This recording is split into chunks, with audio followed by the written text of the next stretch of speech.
So managing multiple identities has become a big problem over the last decade or so. As we require more and more systems to do our jobs, we find ourselves having to manage more and more identities or login credentials. This can lead to a number of problems that affect both productivity and security. For example, we may have an identity on our internal network with one set of credentials, as well as an identity on an online file storage system, an online CRM system, an HR system, and a line of business application, all with their own set of credentials. By credentials, of course, I mean username and password. And each of these systems maintains a separate user database with a separate list of attributes. So what's the solution? We could try to maintain the same password and possibly the same username if we are able. This way it's much easier to remember our login information for each system. This does, however, present a few problems. Problem number one is that not all systems allow for the same type of password complexity or have the same complexity requirements. Therefore, what is a valid password on one system may not be a valid password on another. For example, if one system requires a password to be between 8 and 12 characters, and another one requires the password to be at least 15 characters, then there's no password that's going to fit both of these requirements. Another problem is that these systems may have different password expiration cycles, and this means that some passwords will expire faster than others. However, to keep them all synchronized, we need to change them all simultaneously, and this is a lot of unnecessary work that often people won't do or don't do. No matter how hard we try to be diligent, we wind up with different passwords anyway. Lastly, one system can get hacked, and if the username and password are stolen for one system, it can be used to hack all the other systems as well. Thieves will always try known combinations of username and password on other systems. So even if all the systems except for one are very, very secure, that one weak system can get hacked and expose all the others. So managing passwords, although it seems like a trivial issue or a matter just for the user to sort out themselves, is actually a big problem for companies because they too have exposure when a user's credentials are stolen. Solution number two is to use a password manager, and this is often what is recommended for individual users or home users. With a password manager, a program is installed onto your desktop or as an extension or added into your browser, and this system memorizes passwords for you. This is sometimes referred to as a password vault.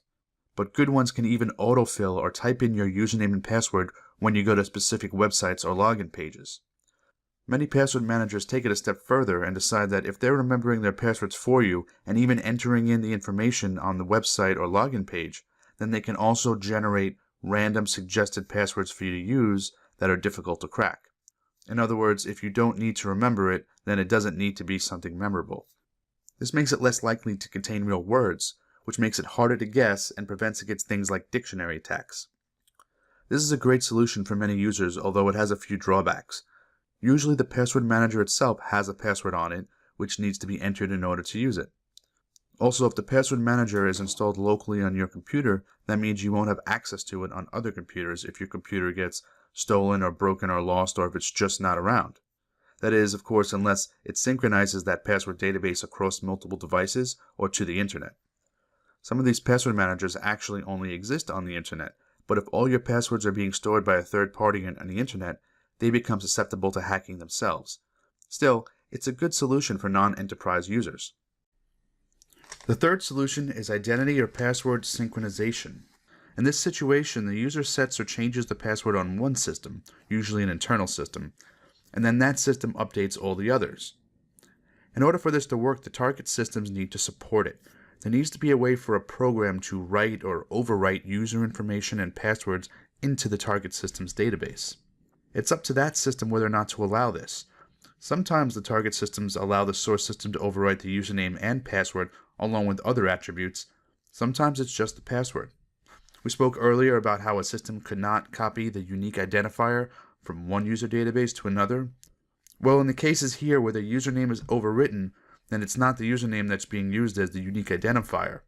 And you may not be aware of it because it's not always known or visible to the user, but behind the scenes there's some other identifier that's being used. If the target system also wants to allow it, it can allow the creation of new users on the fly when it detects a new user is trying to sync, or disable a user who is no longer part of the synchronization process. This allows the administrator of the source network to automatically provision and deprovision user accounts in remote systems, which is a big plus.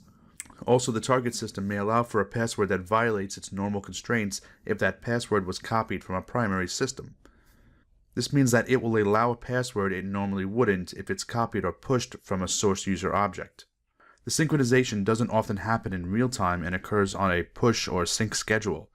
Sometimes the schedule can be as often as every few minutes, or sometimes it only happens once per day.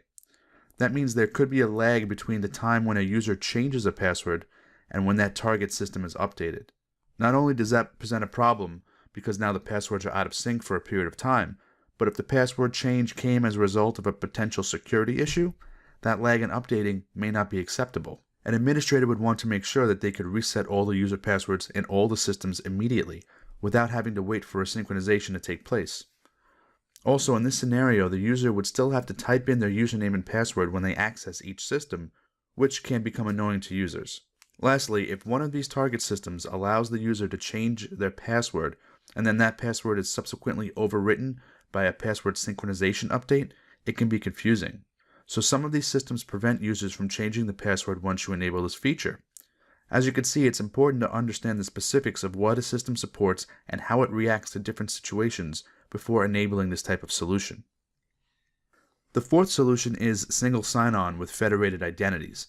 In this scenario, the user logs into the source network and then is not required to log into any of the other supported networks.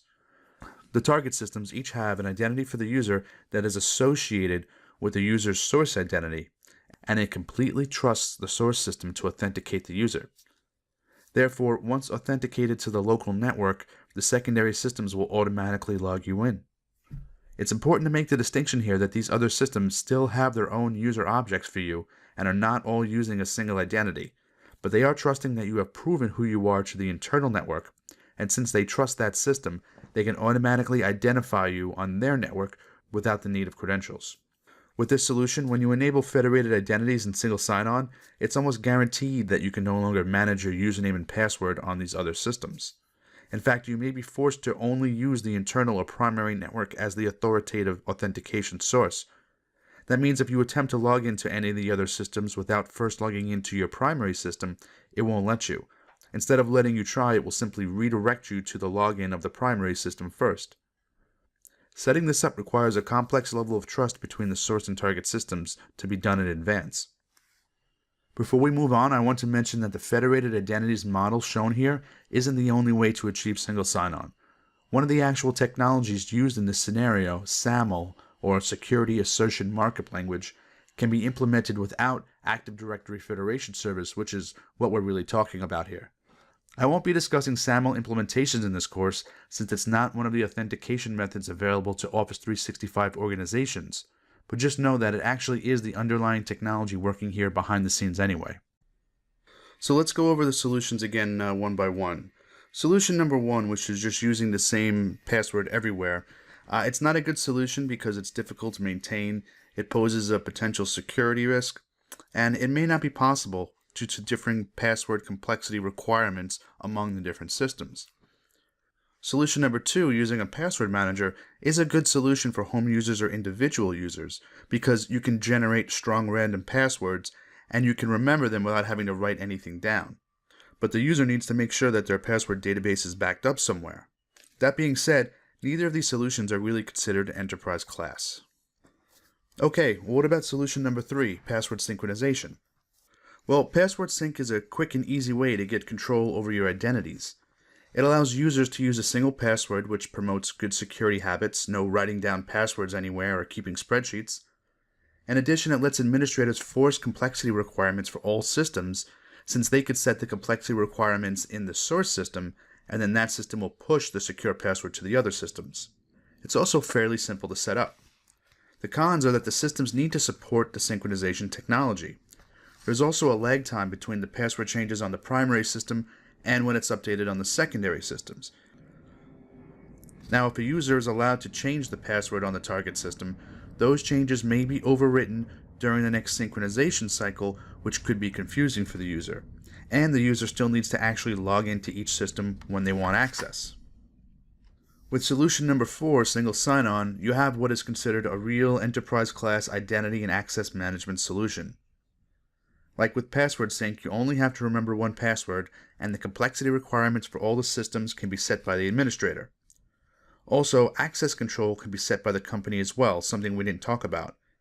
This means you can set up logon restrictions, such as only allowing logins at certain times or from certain IP addresses or with certain devices. You can also use multi-factor authentication or any other logon restriction that can be set on your on-premise system to control access to all systems. Also, if you are already using federated identities on-premise or with a third-party identity provider, this is the only way to go. The cons are that the complexity and security requirements to implement and manage it may be more than some companies are willing to do. There are additional servers that need to be set up, and those servers need to be accessible from the internet. That means putting certain resources in a DMZ or allowing passes through a firewall, so there's additional costs there as well as additional security concerns. It also requires a public SSL certificate, which normally has to be paid for. Now that we've gone through all that, this slide on identity access management should make some sense.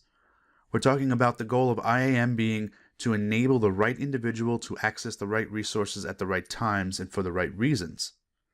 On the right, we see a number of concepts that we discussed, all falling under the umbrella of identity access management. One of the things we didn't get into during this session was roles. But in brief, roles are a way to define permissions or access to resources for groups instead of individuals. Then you can manage a user's permissions and resource access by moving them in and out of groups. What defines a role as opposed to another type of group is that it is meant to represent users with a particular purpose or responsibility, and users can belong to more than just one. The idea of managing permissions through roles instead of users is called role-based access control, or RBAC, while the process of moving users around between these roles and granting those roles permissions is called user and role management.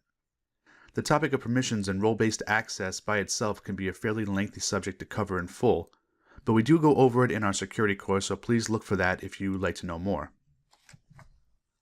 As for Office 365, the three options you have for managing identities are cloud identities only, and that means no synchronization. We also have directory or password synchronization, which uses something called Azure AD Connect, and then ADFS or Active Directory Federated Services. The goal of this course will be to look at each of these in detail and set them up in a test environment. Okay, so next up we're going to be discussing a little bit about the exam itself, 70-346.